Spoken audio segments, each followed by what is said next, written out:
news is calling the current Cowboys offense the most Dak-friendly it can get after selecting CeeDee Lamb in the first round of the draft. That didn't stop Jerry from signing Andy Dalton as a backup to potentially use as leverage against Dak in negotiations. So, Shannon, with all you've seen this offseason, how do you think the Dak negotiations end now? They're still heading for the franchise tag. This notion, man, Jenny, people crack me up. This notion that Jerry Jones selecting CeeDee Lamb with the number 17 overall pick in the 2020 draft is going to convince Dak Prescott he's done less his first 4 years, now take less money. Dak like, okay, I really appreciate that, Jerry, but still I want my money. I want my money. I'm confused. Somebody needs to help me out. I like CeeDee Lamb, but they talking about CeeDee Lamb like he Randy Moss. Really? I missed it. I saw a lot of Oklahoma games. I did not see Randy Moss out there when I watched CeeDee Lamb. I'm sorry. Now, he might turn out to be better than Randy Moss, but by every metric, you'd be hard-pressed to find someone, regardless of whether they cheer for Green Bay, whether they cheer for the Bears, whether they cheer for Miami or whomever. Randy Moss is one of the top 3 receivers of all time. And people are talking about CeeDee Lamb like he's Randy Moss. Oh, did you see? Oh, this Cowboys offense is about to take off. Really? Now, they had 2 receivers go over 1,000 yards last year, Amari Cooper and Gallup. The other receiver that went to Houston, Skip, Randall Cobb, had 800 yards. So let me say, okay, now Zeke's gonna bounce back and gonna have an extra 500 yards. So that's gonna give him 1,900 yards rushing. Amari Cooper gonna have an extra 300 yards. That's gonna give him 1,500. Michael Gallup gonna have another 1,400 yard receiving season. And they're saying that CeeDee Lamb's gonna have 1,400. How? Do you know how many yards that is? So can we slow down? Dak Prescott is not going to Skip. Dak Prescott doesn't see his value in other players saying, well, we got Amari Cooper and we got Gallup and we got this guy, so you take less money so we can pay everybody else. That's not how guys, Tom Brady thought like that. Let me take that back. Tom Brady thought like that. And at the end of the day, Tom said, after all I've done, this is what you reward me with. These new guys, Skip, nobody since Tom has thought like that. Drew Brees says, give me my money.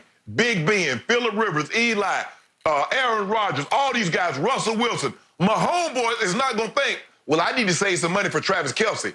I'm going to need 40 to 45 million. I'm going to need 100 plus guarantee with a $200 million contract. That's what's going to happen. So CeeDee Lamb has no bearing on Dak Prescott. I believe that Dak is headed for playing on that franchise tag because he has a number, he and his agent have a number in mind that he wants the Cowboys to get to, and I don't believe they're there yet. Nobody that I know of, but I don't read all my Twitter responses like somebody I see through the camera here.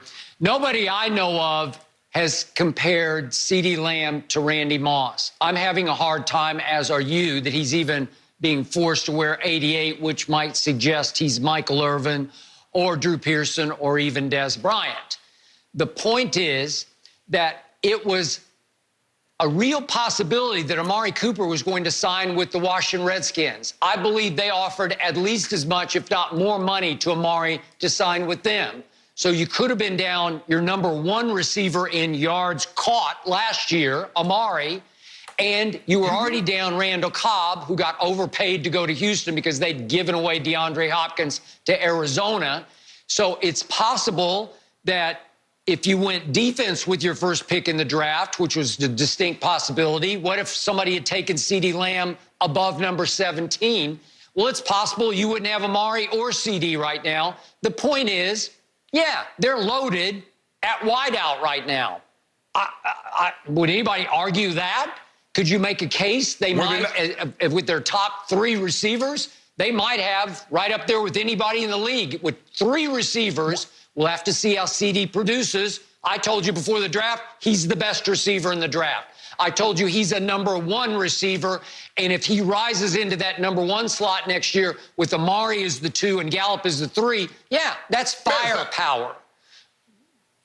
Go ahead. So Skip, you make it so were they not loaded last year? You just told me last week they led the league in yards. They were one of the few teams that averaged 400 yards and won their games by at least 10 points. You told me that. So were they not loaded last year? So how many more yards? How many more catches? Randall Cobb had 55 catches, 800 yards. How many more catches, how many more yards is he going to give you than that? Okay, here's the point in the question. Do you think CeeDee Lamb will be better than Randall Cobb ultimately in this league? I say he'll be better than Randall Cobb the first day he steps on an NFL field. That's how great he was in Oklahoma. That's how he projects.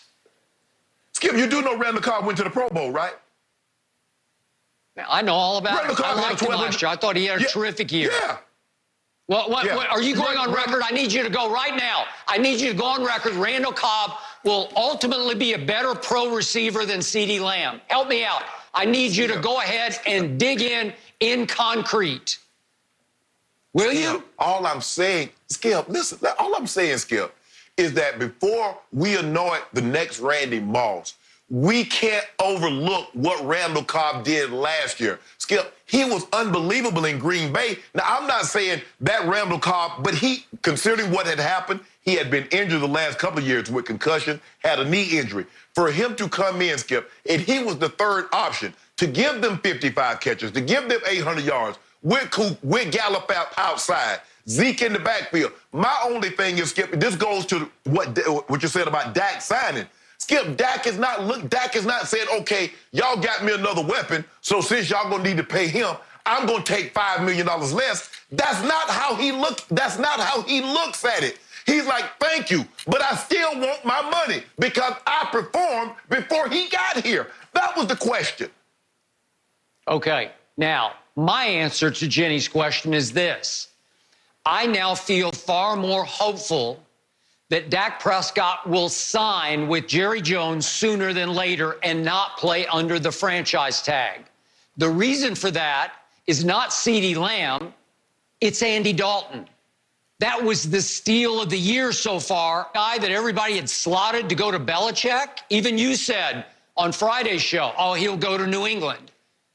Jerry got him for $3 million base, $7 million total if he maxes out his incentives. That's incredibly great for a guy who won an average of 10 games a year his first 5 years in this league for the Cincinnati Bengals. He is now the backup / starting quarterback and the catalyst for this negotiation because I believe this will motivate Dak to make a deal, to compromise a little bit. And this deal will end up far closer to Jerry's final offer and current offer than to what Dak has been holding out for. Because Dak is going to see the handwriting on the locker room wall that, wait a second, Jerry now has a viable alternative. Cooper Rush was not viable. So you had Jerry Jones dead to rights. Jerry didn't want to go into the first couple of real games with Dak holding out and have to gamble on Cooper Rush trying to win a couple of real games. Andy Dalton, Jerry will not flinch to go forward with Andy Dalton. So again, I'm hopeful that Dak will see the light. He will swallow a little pride. He will say, why Jerry can't? Well, why Jerry can't swallow pride? Because he doesn't need to. Because I told you from the start, and I'm right about this, and I will be proven right about this, Dak and his new agent are asking for out-of-bounds money, completely unrealistic, outrageous money that nobody in his or her right mind, if they knew the real number that Dak and his agent were asking for, holding out for, would say, yeah, Jerry should do that. Jerry is notorious for overpaying players, but this demand is so out of bounds that even Jerry Jones is saying, I can't do that. So he has finally drawn a line in the sand. And he's saying, no, I have a responsibility to Cowboy Nation and my fans and my football team. I can't wreck the salary cap for a young quarterback who's been very good, but has not yet been great. He's played 3 playoff games, and he's 1-2 in the playoffs. Okay, so you have to pay him very good money, but you can't pay him beyond Patrick Mahomes' money. Now, Andy Dalton gives you the out. He gives you the fail-safe. He gives you the safety net of saying, Dak, I'm going to go this far. I'm going to make you, for now, the highest paid quarterback, but we're not going to try to project and pay you